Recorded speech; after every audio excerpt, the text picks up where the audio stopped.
চলে এসেছি স্মৃতিমান মেমোরিয়াল ভুজ।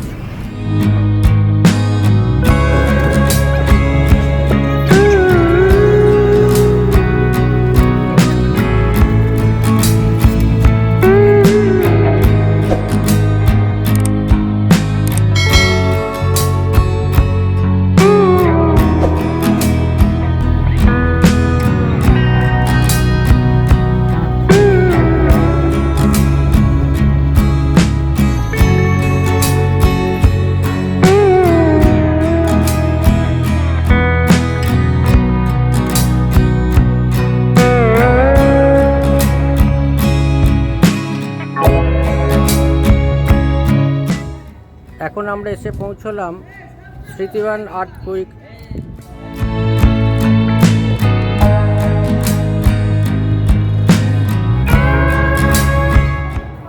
এখান থেকে ভুজ শহরটা এখান থেকে দেখা যাচ্ছে।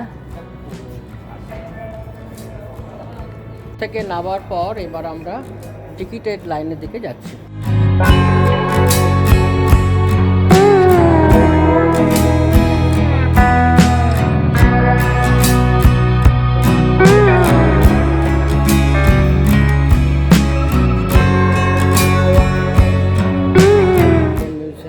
কাউন্টারে এই মুহূর্তে রয়েছে। এখানে টিকিট নেওয়ার পর আমরা তারপরে ভেতরে এন্ট্রি করতে পারবো, ভেতরে প্রবেশ করব।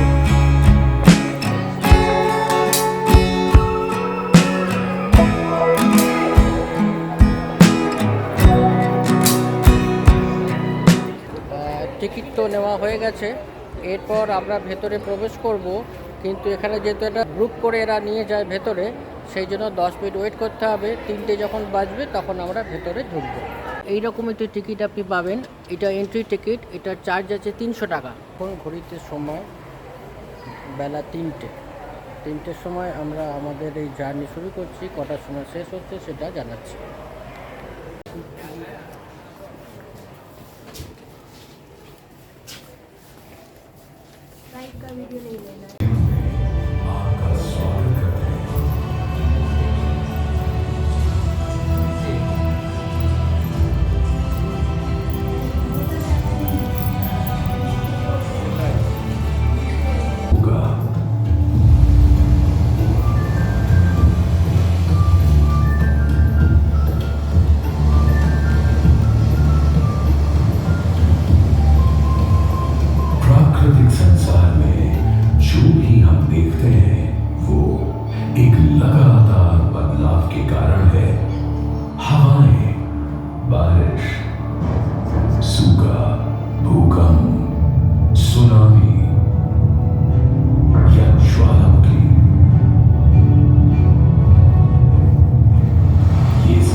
नदियां बहने लगती हैं। हमारा अस्तित्व भी इसी परिवर्तन के कारण है।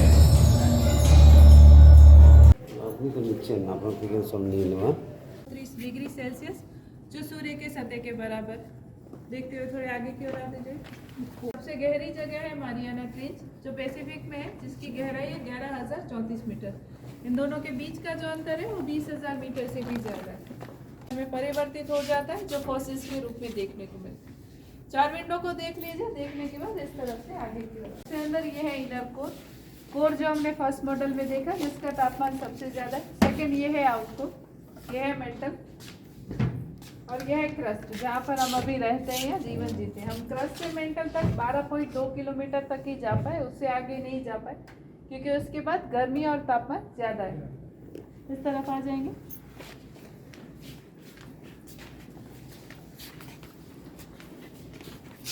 यहाँ पे हम पृथ्वी की टेक्टोनिक प्लेट की वर्तमान परिस्थिति और सीमाओं को देखें। ये टेक्टोनिक प्लेटें कभी एक दूसरे से टकराती है तो कभी एक दूसरे से दूर हो जाती है। जब भी मूवमेंट करती है तब कोई कुदरती आपदाएं आती है, जैसे कि भूकंप, सुनामी या ज्वालामुखी।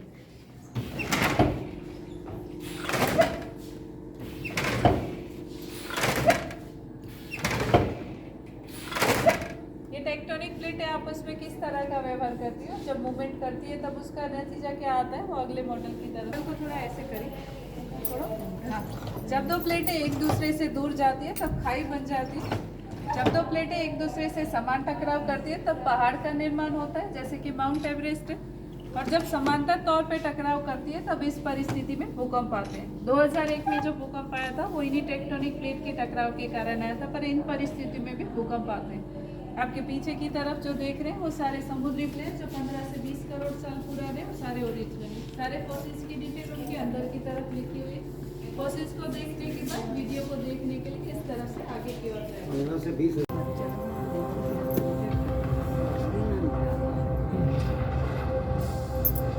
परिवर्तनमेव स्थिरमस्ति। परिवर्तन शाश्वत है। यह पृथ्वी जो मनुष्य का एकमात्र निवास स्थान है, निरंतर परिवर्तन से गुजरती रही है। यह हरी भरी धरती लगातार हुए बदलावों का ही नतीजा है।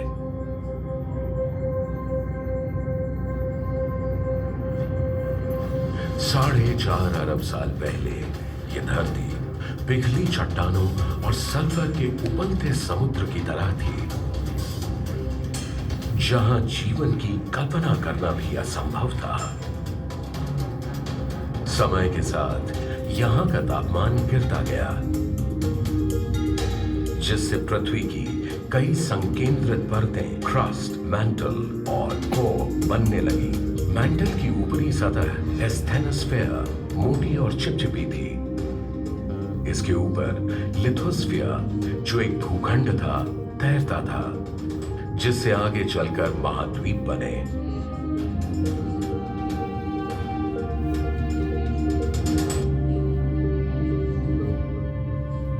लिथोस्फेयर की टेक्टोनिक प्लेटें लगातार हिलती डुलती रहती हैं, कभी आपस में टकराती हैं तो कभी दूर हो जाती हैं।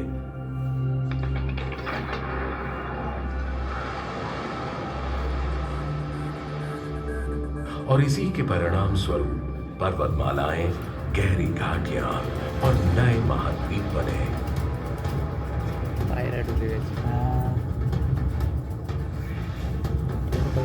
সঙ্গে মিক্স হয়ে যাচ্ছে, কম্পোজ হয়ে যাচ্ছে।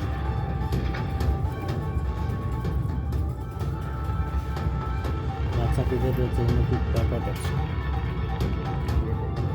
समय के साथ ग्लेशियरों के बीच होने वाली गतिविधियों से पृथ्वी का तापमान और जलवायु जीने लायक बन गए, जिससे यहां जीवन की शुरुआती परिस्थितियां बनने लगी।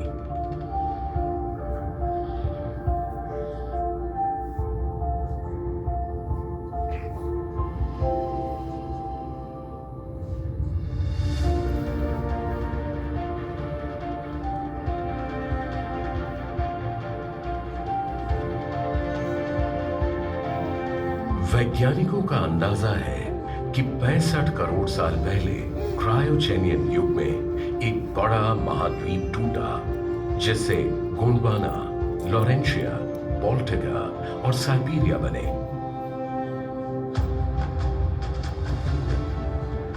कहा जाता है कि 35.5 करोड़ साल पहले कार्बोनिफेरस युग में गोंडवाना और लॉरेंशिया की प्लेटें आपस में टकराईं, जिससे पेंजिया महाद्वीप बना।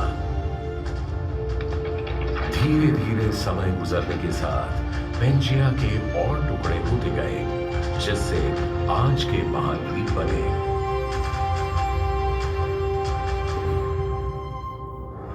जिंदगी भी यहां आए बदलावों और उनकी चुनौतियों को स्वीकार कर उनके अनुरूप ढलती रही।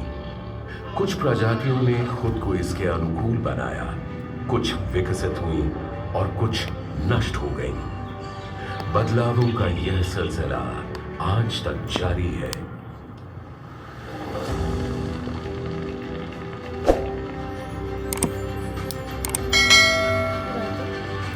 এটা করেছি।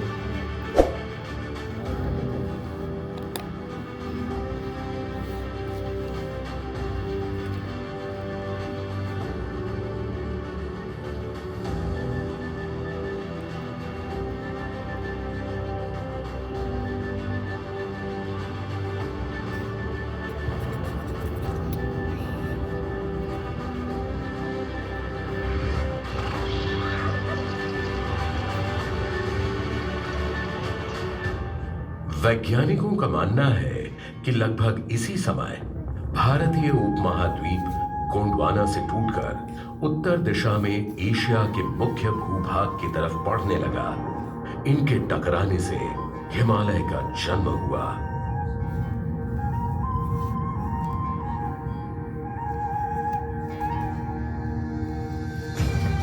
भारतीय उपमहाद्वीप के उत्तर पश्चिमी इलाके की टेक्टोनिक प्लेटें निरंतर सक्रिय हैं। लिथोस्फीयर की टेक्टोनिक प्लेटें लगातार हिलती हैं। उनमें पहले भी हलचल होती थी और भविष्य में भी होगी, जिससे भूकंप आएंगे, कंपन होगा और नए बदलाव आते रहेंगे। आने वाले कुछ दशकों या शताब्दियों में महाद्वीपों की स्थिति और रूप में परिवर्तन होते रहेंगे, पर इन बदलावों के आगे संसार और मानव ने कभी हार नहीं मानी, बल्कि स्वयं को नई परिस्थितियों के अनुसार ढाल लिया।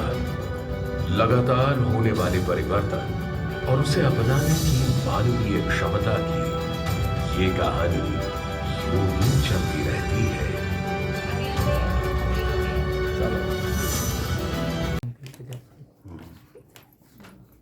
यहाँ पर गुजरात की 11 फॉल्ट लाइन को दिखाया है।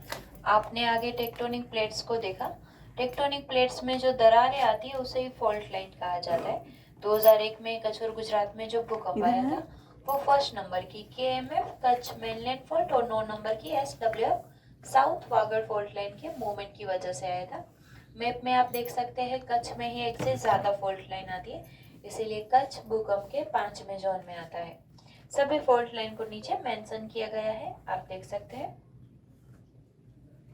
उधर में आप जितने भी व्हाइट लाइन देख रहे हैं वो सारे ही जल मार्ग है और ऊपर जितने भी व्हाइट लाइन है वो सारे ही जमीन मार्ग है। इंपोर्ट और एक्सपोर्ट करने के लिए जिन चीजों का इस्तेमाल होता था उनकी कुछ रेप्लिका आपको दिखाई है। साथ में जो नंबर है इसकी डिटेल आप बोर्ड के माध्यम से देख पाएंगे।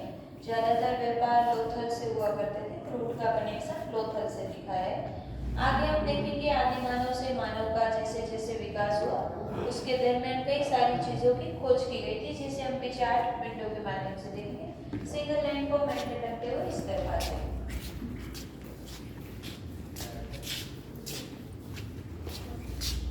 फर्स्ट विंडो में पत्थर के हथियार दिखाए, शिकार करने के लिए और संरक्षण के लिए, खाना पकाने के लिए और खाने का संग्रह करने के लिए मिट्टी के बर्तनों की खोज की गई। कृषि एवं पशुपालन का विकास हुआ। घर बनाने के लिए ईंटों की खोज की गई। यहाँ पर ईंट और पत्थर दिखाए। ऐसे ही 4 बिंदु आगे और किए, देखते हुए यहाँ से आगे जाएं।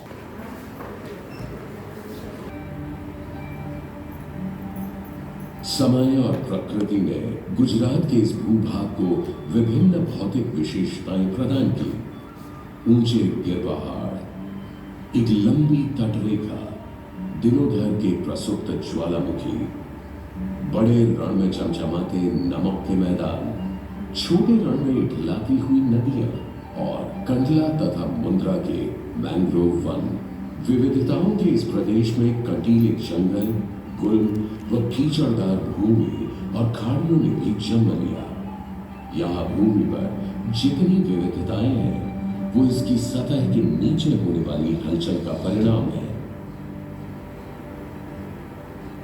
सक्रिय फॉल्ट लाइन और टेक्टोनिक प्लेट की गतिविधियां सतह के ऊपर निरंतर परिवर्तन कर उसे नवीन रूप देती रहती है। गुजरात ने सब झेला है।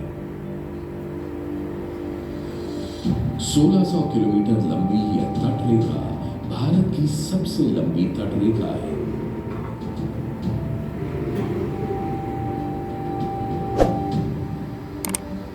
यह कई प्राकृतिक विविधताओं और परितंत्रों का घर है। मैंग्रोव, तरभूमि, कोरल रीफ, खार स्थान, सागर तट और नीली झीलें सब हैं यहाँ। ये तटरेखा लुभावनी तो है, लेकिन इसकी लंबाई के कारण गुजरात में चक्रवात, सुनामी और बाढ़ की संभावना बनी रहती है। फॉल्ट लाइन भूकंपों का कारक है और शुष्क जमीन की वजह से समय समय पर सूखा पड़ता है। लंबी तटरेखा और वायु दबाव में आने वाले अंतर के कारण चक्रवात आते हैं, जिनके दो स्पष्ट मौसम हैं यहाँ। पिछले 100 सालों में इस प्रदेश में 120 से भी ज्यादा चक्रवात आए हैं, जिन्होंने राज्य में तबाही मचा दी।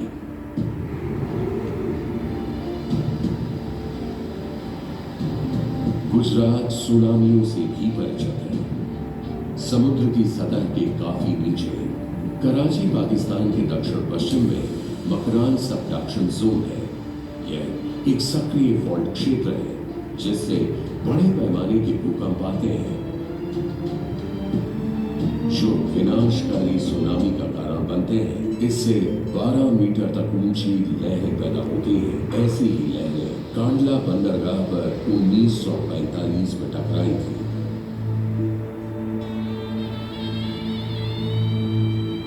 अरब सागर में स्थित तिकोने आकार की खंबात की खाड़ी ऐसा जलाशय है जिसमें साबरमती, माही, नर्मदा और ताप्ती सहित कई नदियों का विलय होता है। खंबात की खाड़ी के उत्तर में कच्छ की खाड़ी है, जो रण को काठियावाड़ प्रायद्वीप से अलग करती है। गुजरात के दक्षिणी भाग में सह्याद्री पर्वत श्रृंखलाएं प्रायद्वीप के तटीय क्षेत्र से मिलती है।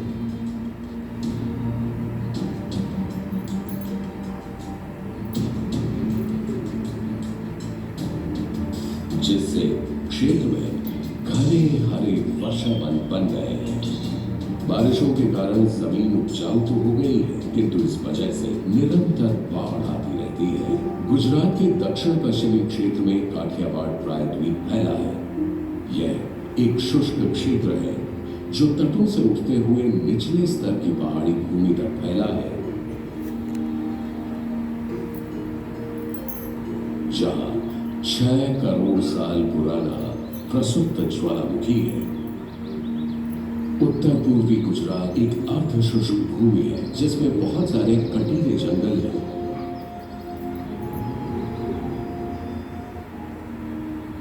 यहाँ पर वर्षा बहुत ही कम और अनिश्चित ढंग से होती है और लगातार सूखा पड़ता है। इस राज्य की सबसे बड़ी चुनौतियों में से एक है सन 1990 से आज तक खाने और पानी की कमी ने राज्य को 30 बार त्रस्त किया है।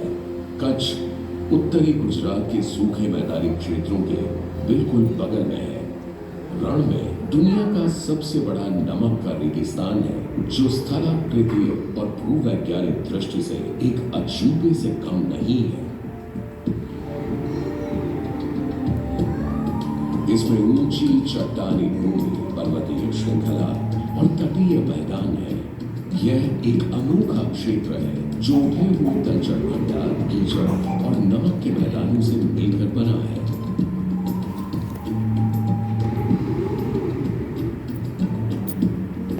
और अब यह बहुत से वन्य जीवों जैसे भारतीय जंगली गधा, बन्नी भैंस और चिंकारा का घर है। रण के ये विशाल नमक के मैदान बाढ़ में कच्छ जिले को एक छोटे द्वीप में परिवर्तित कर देते हैं।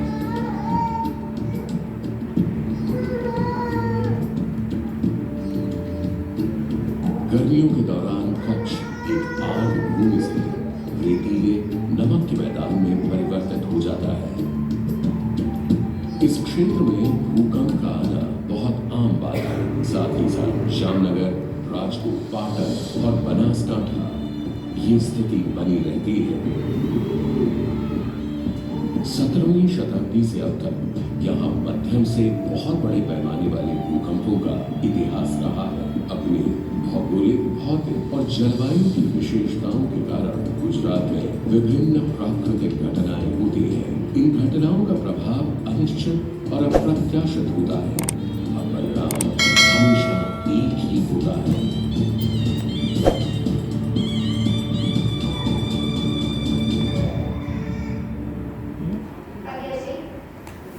भूकंप का, दूसरा है बाढ़ का और लास्ट में चक्रवात।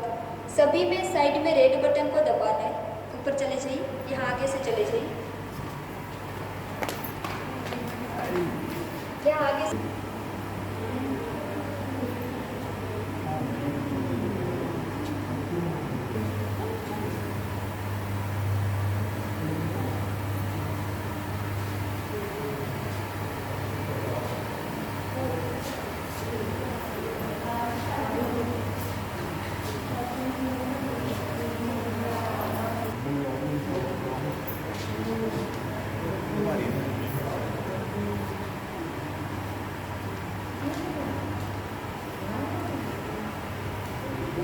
जी।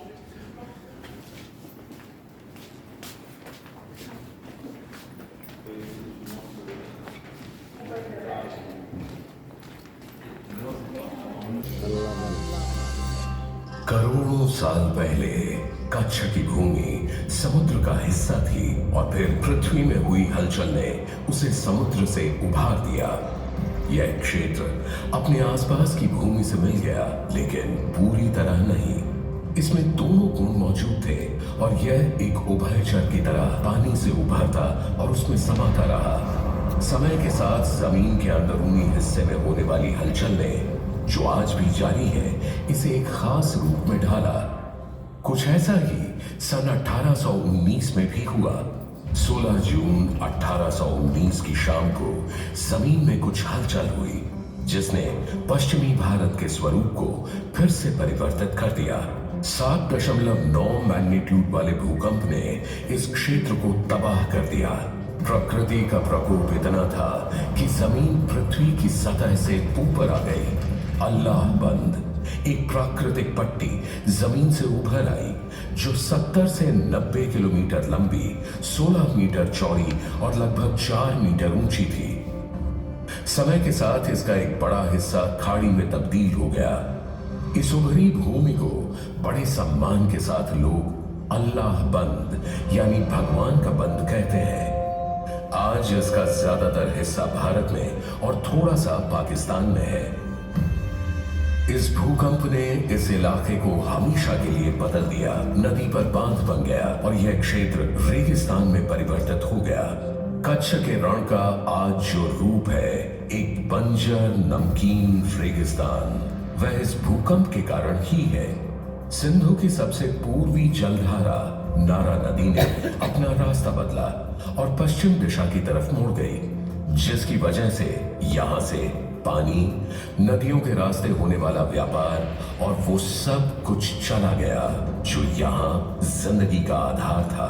अल्लाह बंद के दक्षिण में जो ताजे पानी की भूमि थी, वो लगभग 6 मीटर धंस गई, जिससे एक बड़ी खारे पानी वाली झील सिंदरी झील बनी।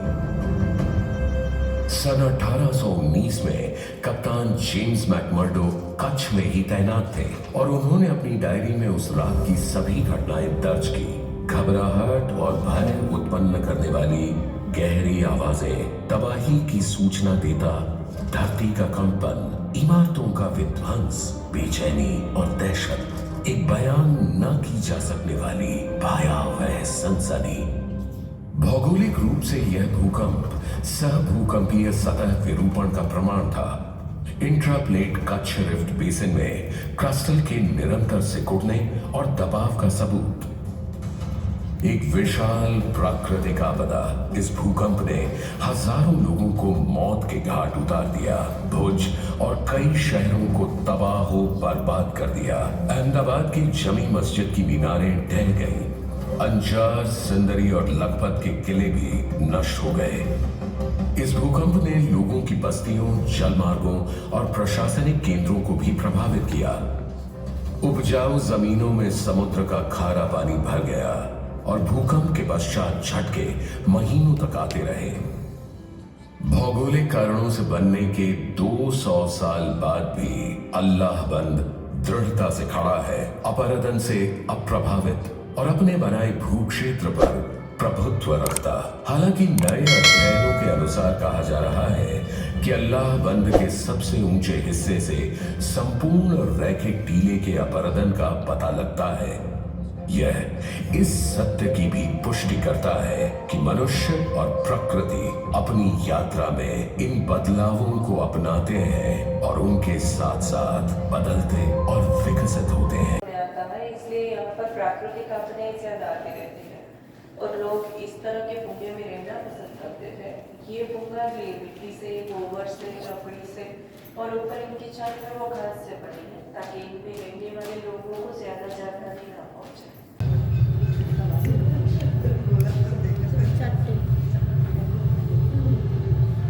पुनर्स्थापना गैलरी में आपका स्वागत है। इस गैलरी में हम 26 जनवरी 2001 के भूकंप में हुए विनाश और उसमें किए गए बचाव और राहत कार्य की इंफॉर्मेशन देंगे। यहाँ पर आप अपने राइट साइड पे भूकंप के पहले का एक सुरक्षित घर का मॉडल देख रहे हैं।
যে যে ভূকম্প আয়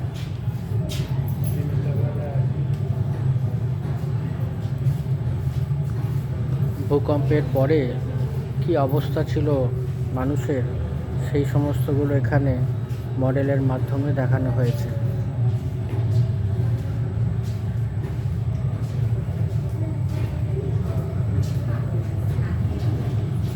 2001-এর সেই ভয়ঙ্কর ভূমিকম্প।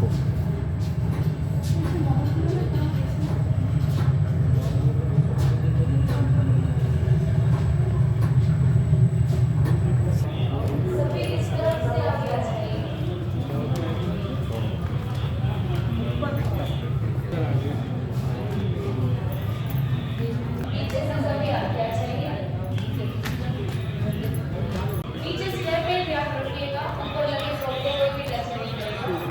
नीचे स्टेप पे प्लीज ध्यान रखिए।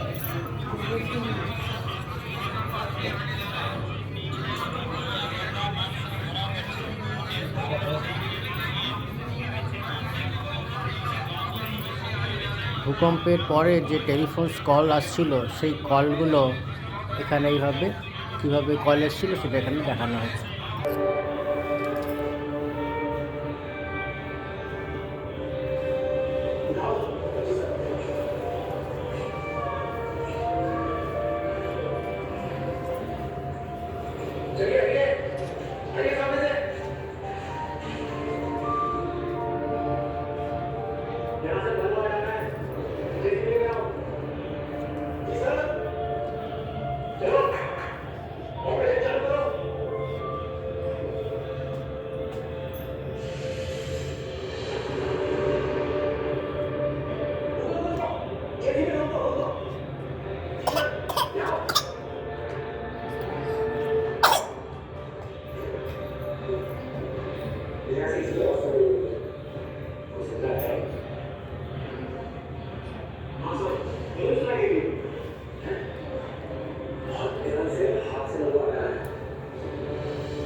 भूकंप के बाद कई हफ्तों तक झटके आते रहते थे।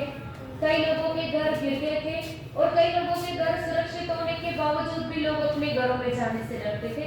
बाहर बैठ के भजन कीर्तन करते थे, एक दूसरे का हौसला बढ़ाते थे।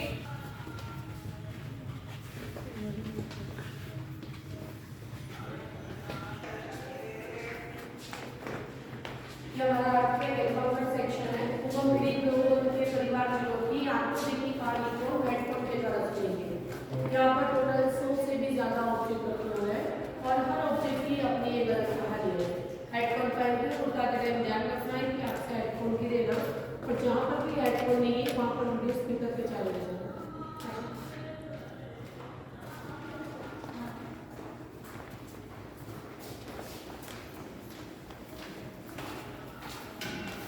आपको सिर्फ वीडियो को प्ले करना है, स्कैन पेपर भी दे रही हूँ।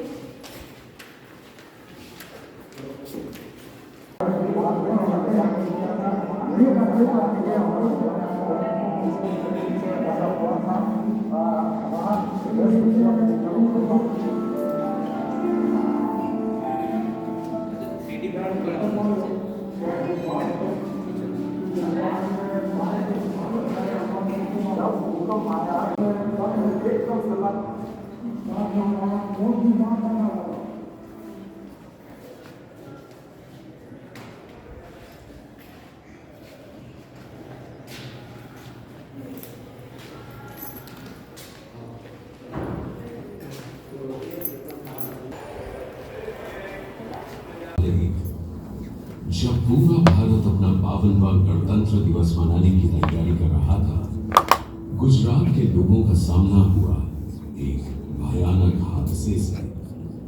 7.7 परिमाण वाले भूकंप ने इस राज्य को तहस नहस कर डाला। ज्यादा अंधकारमय थी। उस दिन हुई घटना का सदमा और असर हर ओर फैला था। लगभग 3 करोड़ लोग प्रभावित हुए थे। भुज में लगभग 6,356 और अंजार में लगभग 1,771 घर पूरी तरह ध्वस्त हो गए थे। इमारतें, स्कूल, अस्पताल बर्बाद हो गए। लोगों ने परिवार खो दिए। संचार और बिजली की लाइनें ठप थी। भुज, बचाओ, राबर और अंजार हर तरफ सिर्फ निराशा में डूबे चेहरे थे, जिनकी आंखों में मायूसी साफ झलक रही थी। स्थिति की जानकारी लेने के बाद गुजरात सरकार ने सक्रिय रूप से प्रतिक्रिया की और यह सुनिश्चित किया कि लोगों और प्रशासन के बीच कुशल और प्रभावी सहयोग हो। सहायता मांग रहे हर हाथ को थामने के लिए कई हाथ आगे बढ़े। समाज के वर्ग, जात पात और धर्म के बंटवारे को भूलकर दुनिया भर में रहने वाले भारतीयों ने इस प्राकृतिक विनाश के घावों को भरने में मदद की। मजदूर, ट्रक चालक, किसान, विद्यार्थी गुट, हमारे सुरक्षा बल, डॉक्टर और नर्सिंग कर्मचारी, राज्य सरकार के सभी विभाग, नगर योजनाकार, वास्तुकार, वैज्ञानिक, गैर सरकारी संघ, संयुक्त राष्ट्र संघ, विश्व बैंक और राजनीतिज्ञ सभी इस राहत कार्य में मदद करने के लिए जुट गए। भूकंप के तुरंत बाद लाखों लोगों को तंबुओं से अस्थायी आश्रयों में भेजा गया और सैकड़ों सामुदायिक रसोइयों ने लोगों को ताजा भोजन परोसा। भूकंप आने के कुछ ही दिनों के अंदर तंबुओं में अस्थायी स्वास्थ्य केंद्र बनाए गए। पूर्व निर्मित संरचना में जनता के लिए स्वास्थ्य लैब खोला गया, जिससे बीमारियों के फैलाव पर नजर रखी जाए और लोगों की मदद भी हो। इसके तुरंत बाद जल्द चेतावनी के लिए GIS आधारित रोग निगरानी शुरू की गई, ताकि किसी भी संक्रामक रोग को फैलने से रोका जा सके। अधिकारी भी समस्याओं और जरूरतों को जानने के लिए भूकंप प्रभावित तालुकों में रहे। भुज में और अन्य इलाकों में पुनर्निर्माण में तकनीकी सहायता के लिए स्थानीय प्राधिकरण बने।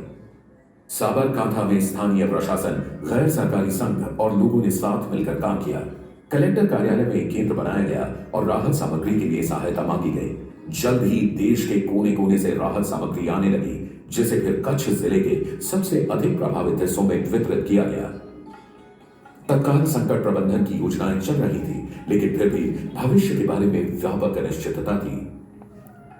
ऐसे संकट के समय जब चारों ओर विनाश, भय और आशंकाएं फैली हों, तो महत्वपूर्ण हो जाती है एक आशा की किरण, एक मार्गदर्शक का साथ। सौभाग्य से गुजरात के लोगों के लिए इस भूमिका को उनके नेता श्री नरेंद्र मोदी ने सफलतापूर्वक निभाया, जिन्होंने भूकंप के कुछ महीने बाद ही मुख्यमंत्री का पद संभाला था। मुख्यमंत्री मोदी की दूरदर्शिता, सक्रिय दृष्टिकोण और दृढ़ता ने न केवल आपदा प्रबंधन प्रयासों को सुविधाजनक बनाने और जारी रखने में मदद की, बल्कि एक प्रभावी पुनर्वास और पुनर्निर्माण कार्यक्रम के निर्माण में भी मुख्य भूमिका निभाई। भूकंप में आपको शायद जानकारी होगी, अभी UN का हमें बहुत बड़ा अवार्ड मिला है। विश्व के सारे रिपोर्ट्स कहते हैं कि भूकंप के बाद लोगों को बाहर आने में कम से कम 7 साल लगते हैं और उसके बाद बैठना शुरू करते हैं, 10 साल के बाद चलना शुरू करते हैं। गुजरात इज स्टेट कि 100 साल का सबसे बड़ा भूकंप होने के बाद भी 3 साल के भीतर वे दौड़ने लगते। पूरे के पूरे शहरों को नए सिरे से बनाकर नया रूप दिया गया। जीवन रक्षी आपस में जुड़ी सड़कें बनाई गई ताकि आपदा के दौरान जीवन बचाया जा सके। जल निकायों, सामुदायिक संरचनाओं और स्वास्थ्य संबंधी व्यवस्थाओं को अंतर्निहित सुरक्षा उपायों सहित नए ढंग से बनाया गया ताकि वे आपदाओं से सुरक्षित रह सकें। इन प्रयासों की विशेषता न केवल पुनर्निर्माण का पैमाना था, बल्कि इनमें लगा समय भी था। ताइवान, तुर्की, जापान और मैक्सिको जैसे कई अन्य देशों में भूकंप पुनर्निर्माण कार्यक्रमों में लगभग 40,000 से 72,000 घर बनाने में 4 से 6 साल लग गए। ये बहुत गर्व की बात है कि गुजरात में केवल 2 ही वर्षों में 1,43,000 घरों का पुनर्निर्माण और 8,92,000 घरों की मरम्मत की गई। 2001 के गुजरात भूकंप से पहले इतने बड़े पैमाने पर भूकंप रिकवरी कार्यक्रम चलाने का कोई अनुभव नहीं था। इसलिए प्रयोग की गई और जांची गई निर्देशित प्रतिक्रिया को सुविधाजनक बनाने की कोई विधि नहीं थी। मुख्यमंत्री मोदी की दूरदर्शिता और सक्षम नेतृत्व के कारण ही एक प्रभावी भविष्यवादी कार्य योजना की संकल्पना और रूपरेखा बनी और इतना बड़ा कार्यक्रम संभव हो पाया। इसने एक नए आपदा प्रबंधन कानून का मार्ग भी प्रशस्त किया, जिसने न केवल राष्ट्रीय कानून बल्कि अन्य देशों के आपदा प्रबंधन कानून को भी प्रेरित और प्रभावित किया। गुजरात दूसरा ऐसा राज्य बना जहां प्रभावी आपदा प्रबंधन और जोखिम कम करने के लिए कानूनी और नियामक ढांचा बना गुजरात राज्य आपदा प्रबंधन प्राधिकरण 2003 के रूप में। श्री नरेंद्र मोदी के दृष्टिकोण और निर्देशों को आगे बढ़ाते हुए GSDMA का गठन हुआ, जिसे पुनर्निर्माण, पुनर्वास और आपदा जोखिम न्यूनीकरण का कार्य सौंपा गया। इस प्रकार बिल्डिंग बैक बेटर अस्तित्व में आया। मुख्यमंत्री मोदी का दृष्टिकोण था इस आपदा को एक अवसर में बदलना और एक नया गुजरात बनाना। मुख्यमंत्री मोदी ने आपदा में लगे घावों पर मरहम लगाने के लिए अथक प्रयास किया और यह सुनिश्चित किया कि इस भारी नुकसान की भरपाई के लिए एक बड़े स्तर पर पुनर्निर्माण और पुनर्वास किया जाए। वे व्यक्तिगत रूप से NGO, सामुदायिक सहायता संगठनों, स्थानीय और सरकारी निकायों के साथ साथ कॉर्पोरेट से भी समर्थन हासिल करने के लिए जुट गए।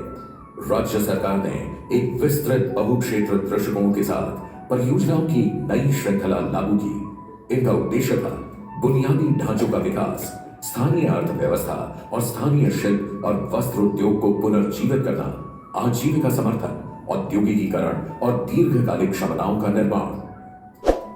मुख्यमंत्री मोदी ने यह भी सुनिश्चित किया कि कच्छ की संस्कृति, हस्तशिल्प और परिदृश्य को उभारकर कच्छ में पर्यटन को बढ़ावा दिया जाए और बहुत जल्द एक नए कच्छ का उदय हुआ। 26 जनवरी 2001 की सुबह गुजरात के लिए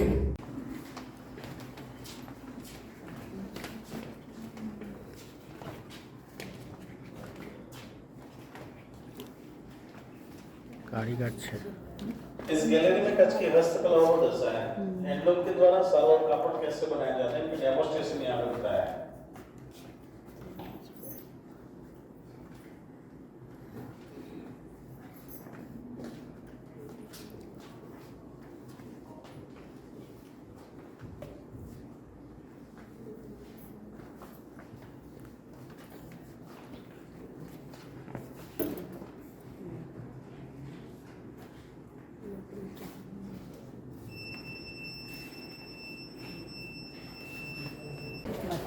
karena भूमिकंप है ना होगा मन ना जाएगा बच्चों के 15 साल के नीचे वाला और पूरा ब्लॉक एक ही सेक्शन में तो देखने के बाद सेम रोड पे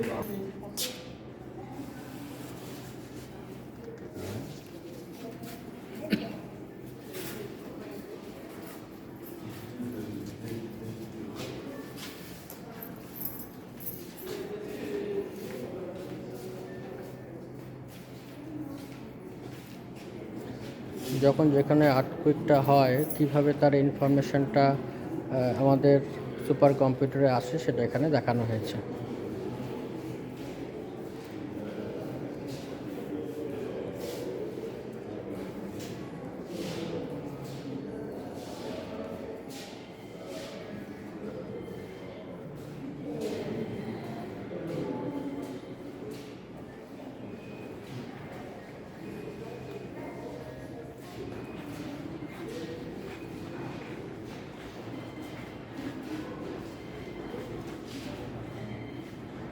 এই মুহূর্তে আমরা 5 নম্বর লেভেলে চলে এসেছি। এইটা এরপরে আরেকটা আছে 6 নম্বর লেভেল, সেটা দেখার পরই আমাদের শেষ হবে।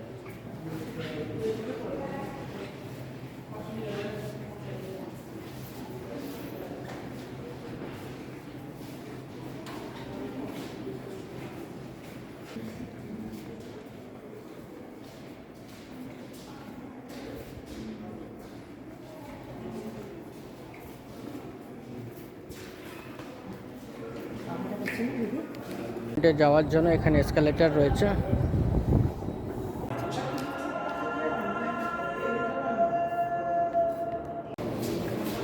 এখানে ধরে থাকতে হবে, ধরে দাঁড়াতে হবে এখানটা।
जैसे 26 जनवरी 2001 को हुआ गुजरात भूकंप।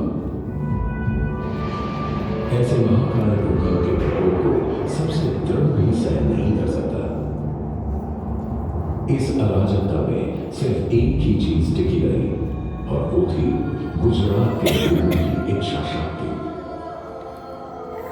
जिन्होंने अपने दुखों को मात दी और अपने प्रयत्नों से इस भूमि की पुनर्संरचना होते हुए दिखी जो अपरिहार्य थे। हम इस धरती के उन फरिश्तों को याद करते हैं जिन्होंने अपनी जान गंवाकर हमें इस अंधेरे से बाहर निकलने के लिए तारों की तरह हमारी सहायता की। आइए कृतज्ञता के इस पवित्र स्थल पर यहां सभी अपने प्रियजनों के लिए प्रार्थना कीजिए और उनकी खोई रूहों को श्रद्धांजलि दीजिए।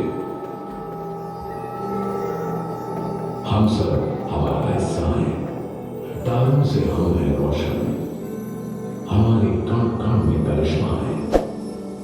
दिखते हैं जिस्माना लेकिन हम सब एक जान है। आइए हम उन रूहों को अपनी यादों में जिंदा रखें। जो रूह बुझ गई है उन्हें अपनी ऊर्जा से यादों में सुलगाएं। जो गए उनके, हमारे और पूरे गुजरात के दिलों के घाव भर जाएं। चलिए इस कृतज्ञता के स्थान पर उन दिवंगत आत्माओं की यादों को साझा करें। उनके लिए आप जो ज्योति यहां प्रज्वलित करेंगे वो ज्योति उनका एक प्रकाश पुंज बनेगा जो हर रात आसमान में प्रतिबिंबित होगा। সাতখানা পুরো শো কমপ্লিট হয়ে গেল। এবার এখান থেকে নিচে নেমে যাচ্ছি। এই ব্লগটা এখানেই শেষ করলাম। দেখা হবে আগামী পর্বে। ভিডিওটি ভালো লাগলে লাইক, শেয়ার এবং সাবস্ক্রাইব করবেন। ধন্যবাদ।